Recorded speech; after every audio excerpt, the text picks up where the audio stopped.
तो hello guys, welcome back to the channel और स्वागत करता हूँ आपका एक और एपिसोड में Albino Demon Sword with No Magic के एपिसोड नंबर 26 में। और जैसा कि अपन ने पिछले एपिसोड में देखा था कि यहाँ पे आई ऑफ मिडनाइट सन के 3 तगड़े बंदे फाइट कर रहे होते 3 कैप्टन से, जिसमें यहाँ पे लीच को भारी नुकसान हो जाता है और यहाँ पे उनको भागना पड़ता है लड़ाई छोड़ के। तो अब देखते हैं उसके अगले वाले एपिसोड में क्या होता है। तो एपिसोड की शुरुआत में अपन देखते हैं कि यहाँ पे आस्था की आंखें खुल जाती हैं दूसरे दिन और वो बोलता है अरे मैं नहीं मारूंगा, अभी मैं नहीं मारूंगा। तो यहाँ पे नोएल बोलती है आस्था क्या बक रहा है तू, ऐसा हो ही नहीं सकता कि तू मरेगा। जिसके बाद आस्था बोलता है अरे चश्मे से चच्चू तू यहाँ क्या कर रहा है, और मिमोसा यहाँ गले लिपट जाती है आस्था के। तो यहाँ पे नोएल भागते हो जाती है और उन दोनों को ही धक्का दे मारती है, जिसके कारण आस्था की फिर सिट्टी पिट्टी गुम हो जाती है। पर उसके बाद यहाँ पे वो लोग बताते हैं आस्था को कि तू पूरे 2 दिन से सो रहा था आस्था पास्ता। तो आस्था बोलता है क्या मैं 2 दिन से सो रहा था। तो यहाँ पे क्लाउस बोलता है चलो बढ़िया हुआ, कम से कम तूने तेरी पूरी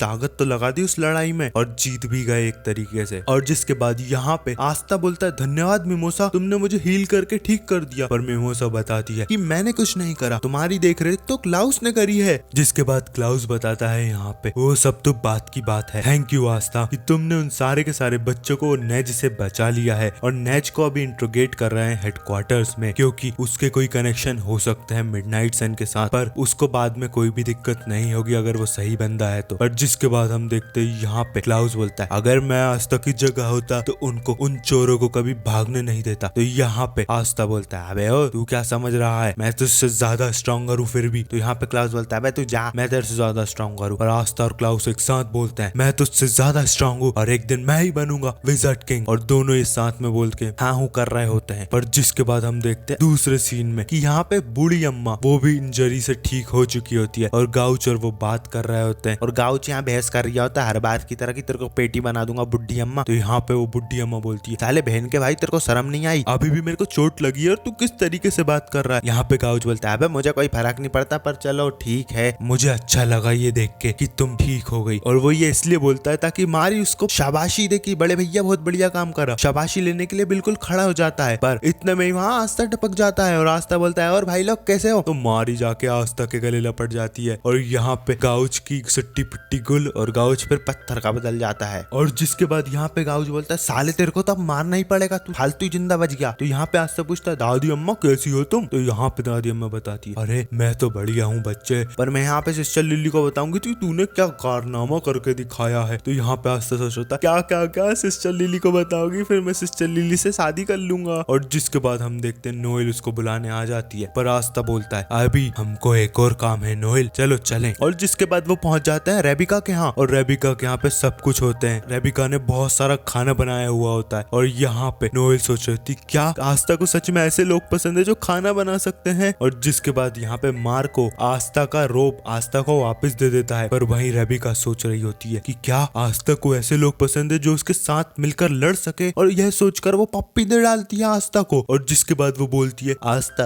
अरिगत्तो लूका और मार्को को बचाने के लिए। और यहाँ पे नोएल बोलती क्या क्या क्या कर दिया ये तूने। और जिसके बाद हम डायरेक्ट शाम का टाइम देखते हैं जहाँ पे सब के सब मौजूद होते हैं ब्लैक बुल्स के बेस पे और वहाँ पे कंपटीशन होने वाला होता है कि कौन सबसे ज्यादा टोटोइस खाएगा। और जिसके बाद हम देखते हैं सब के सब बिल्कुल तैयार हो जाते हैं, सारे के सारे मेंबर ब्लैक बुल्स के पे। और यहाँ पे नोएल बोलती है अरे मुझसे क्या करवा रहे हो, मैं राजा महाराणा के परिवार से हूँ। तो यहाँ पे हमारा मैग्ना बोलता है अरे अपना मुंह बंद रखो रे सबके सब, अब यहाँ पे जज है यामी सेनपाई और हम सब बैठ के ये कंपटीशन खेलेंगे, चलो तैयार हो जाओ। और जिसके बाद कंपटीशन चालू हो जाता है और सब के सब टोटोइस खा रहे होते हैं जो कि खाते से ही गला सुखा रहे होते हैं। और एकदम से लक का पेट फूल जाता है और लक बोलता भैया मैं तो खा ही नहीं रहा कुछ, एक बाइट ली और पेट इतना कैसे फूल गया। और हम देखते कि फिनरल यहाँ पे उसको जादू की मदद से डायरेक्ट खाना भेज रहा होता है लक के पेट में, जिसकी वजह से वो एलिमिनेट हो चुका होता है। फिर यहाँ पे मेरगना आता है, अपना 250 ग्राम का दिमाग लगा के पूरा टोटोइस को जला के राख कर देता है और बोलता है मेरे को लगा ये पक जाएंगे और ज्यादा तो मैं आसानी से खा लूंगा। तो यामी बोलता है ढोर तू भी आउट हो चुका है। और जिसके बाद हम देखते हैं यहाँ पे गोल्डन को भी वो आउट कर देता है कि साले तू तो कुछ खा ही नहीं रहा। और यहाँ पे मारी के भाई को और वो मोटा भाई को भी आउट कर देता है। और यहाँ पे नोएल और वेनिसा भी फैल जाती हैं, दोनों के दोनों एलिमिनेट हो जाती हैं। सिर्फ 2 बंदे बचे होते हैं, एक होता है आस्था पास्ता आस्था और दूसरी होती है चार्मी द भुक्कड़। और जिसके बाद वो पेले जा रहे होते हैं खाना भर भर के। आस्था बोलता है रुक जाओ मैं हराता हूँ तेरे को। 5 सेकंड बाद देखते हैं यहाँ पे तो आस्था जमीन पे पड़ा होता है और चार्मी चाय पीते हुए बोल रही थी वाह वाह मैं जीत गई। अरे बच्चा भी तेरे को बहुत टाइम है ये सब करने में क्या। और जिसके बाद हम देखते हैं यहाँ पे एक चिड़िया आती है और वो एक लेटर दे देती है यामी के हाथ में। और यामी बताता है कि विजार्ड किंग ने हमको याद करा है, आस्था को और मुझे, हमारी बाकी कैप्टन्स के साथ एक कॉन्फ्रेंस मीटिंग होगी और यहाँ पे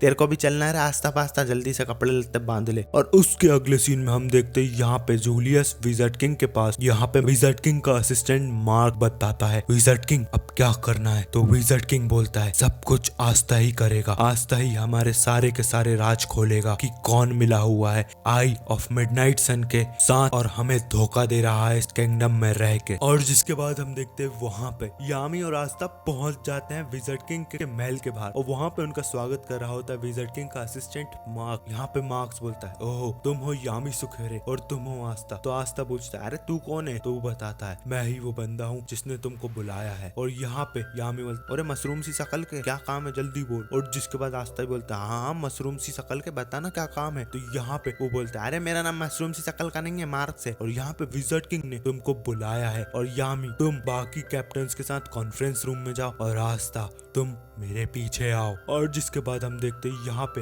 आस्था पीछे पीछे जा रहा होता है मार्क्स के और कुछ बातें कर रहे होते हैं वो, जहाँ पे मार्क्स बताता है कि ये एक अंडरग्राउंड प्रिजन है, यहाँ पे प्रिजनर्स और कैदियों को रखा जाता है। कल जिन बंदों ने हम पर अटैक करा था यहाँ पे 2 नमूनों को तो हमने धर दबोचा। और जिसके बाद वो कुछ भी बताने को तैयार नहीं है, उन पे कोई जादुई स्पेल चढ़ा हुआ है पर तुम्हारे एंटी मैजिक से वो जादुई स्पेल हट सकता है और हमें सारी की सारी इंफॉर्मेशन मिल सकती है कि कौन क्लोवर किंगडम में रह के हमसे ही गद्दारी कर रहा है और आई ऑफ मिडनाइट का साथ दे रहा है। जिसके बाद यहाँ पे मार्क्स आगे बताता है तो इस वजह से विजार्ड किंग ने खुद तुमको इनवाइट करा है ये प्रिजन में। और यहाँ पे आस्था पहुंच जाता है दरवाजे के बाहर बोलता है हेलो।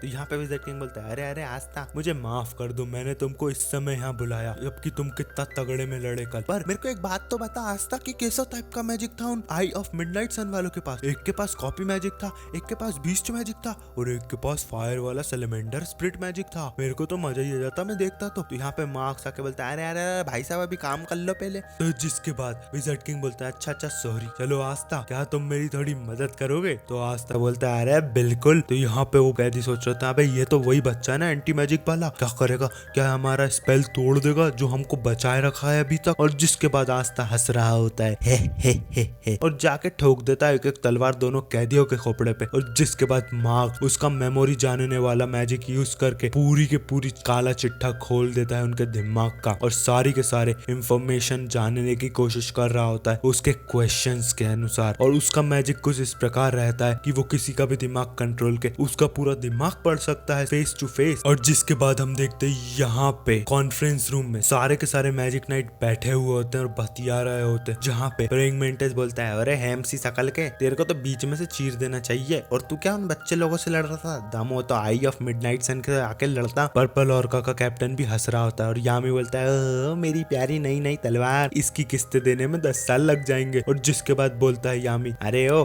केकड़े पॉइजट सही तो बोल रहा है, कमजोरों से लड़ रहे थे अपन तो। और जिसके बाद हम देखते हैं सब के सब वहाँ बहसबाजी कर रहे होते हैं और वहाँ पे सबसे यंगेस्ट कैप्टन होता है रिल और वो सिर्फ 19 साल का होता है। और यहाँ पे वो बोल रहा था यहाँ पे तो मौसम बहुत ही गर्मा गया है, मुझे कुछ करना पड़ेगा ताकि सब पे हंसी आ जाए। और बोलता है ये देखो फुग्गी भाई का चेहरा। और जिसके बाद यहाँ पे ईगल का कैप्टन और प्रेइंग मैंटिस बोलता है साले केकड़े सी शकल का तेरे से किसने बोला ये सब करने को, ज्यादा तेज चल रही है का तेरी तो। और यामी बोलता है अरे वाह वाह वाह तू तो फनी बच्चा है रे ऐसे ही लगे रे, बढ़िया बढ़िया। और वहीं यहाँ पे गोल्डन वन का कैप्टन विलियम वेंजेंस भी आ जाता है। तो सब पूछते हैं वेंजेंस तू अभी तक कहाँ पर था, तू तो बहुत ही बिजी चलता है क्यों। यहाँ पे वेंजेंस बताता है थोड़ा सा काम आ गया था इसलिए मैं आ नहीं पाया। यहाँ पे पॉइजट पूछता है वैसे तू तेरा सीक्रेट बताएगा कि कैसे तू इतनी जल्दी नंबर 1 स्क्वाड कैप्टन स्क्वाड बन गया और कैसे तेरे अंडर जितने भी लौंडे लपाटी हैं उनका जादू बहुत पावरफुल होता जा रहा है। तो वही वेंजेंस भी बोलता है हाँ हाँ बता दूंगा,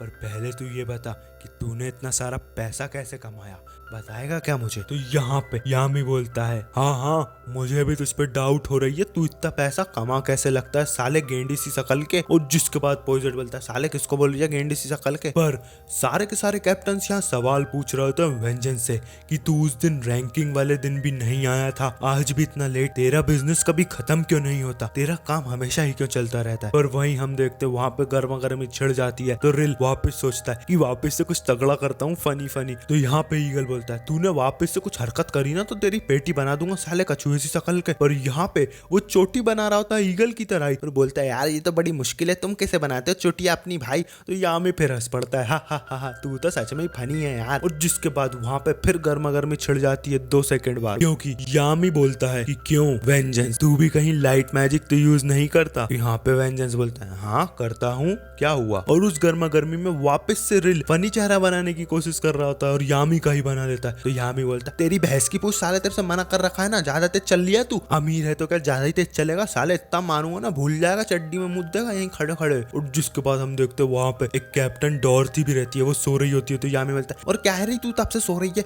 पागल वागल समझा क्या हमको। और यहाँ पे चिल्ला चोट कर रहा होता है यामी साला कहाँ है जूलियस, अभी तक हमको बुला के यहाँ आ गया, अगर कहीं चला गया ना तो सबकी पेटी बना दूंगा यहीं पर। जिसके बाद मार्क्स वहां टपक पड़ता है तो यामी उस पर भी भड़क जाता है, बोलता है साले जूलियस को भेज रहा कि मैं अंदर आऊं। तो जिसके बाद मार्क्स से भी फट जाती है। पर वहीं हम देखते हैं वहां पे सारे के सारे कैप्टन को भी वो ले जाते हैं प्रिजन में। और यहाँ पे जूलियस बोलता है हमको कुछ तगड़ी इंफॉर्मेशन मिल चुकी है, धन्यवाद दो मार्क्स और आस्था का। और ये सबसे बड़ी इंफॉर्मेशन मिली है हमें अभी तक की उस धोखेबाज की जो हमारे बीच में छुपा है, और वो तुम सब में से ही कोई एक है। और इसी के साथ हम देखते हैं Albino Demon Sword with No Magic का एपिसोड नंबर 26 भी खत्म हो जाता है। और अगला एपिसोड देखने के लिए मेरे चैनल को लाइक करो, सब्सक्राइब करो। मिलते हैं नेक्स्ट पार्ट में, तब तक के लिए बाय बाय सेन पाइस।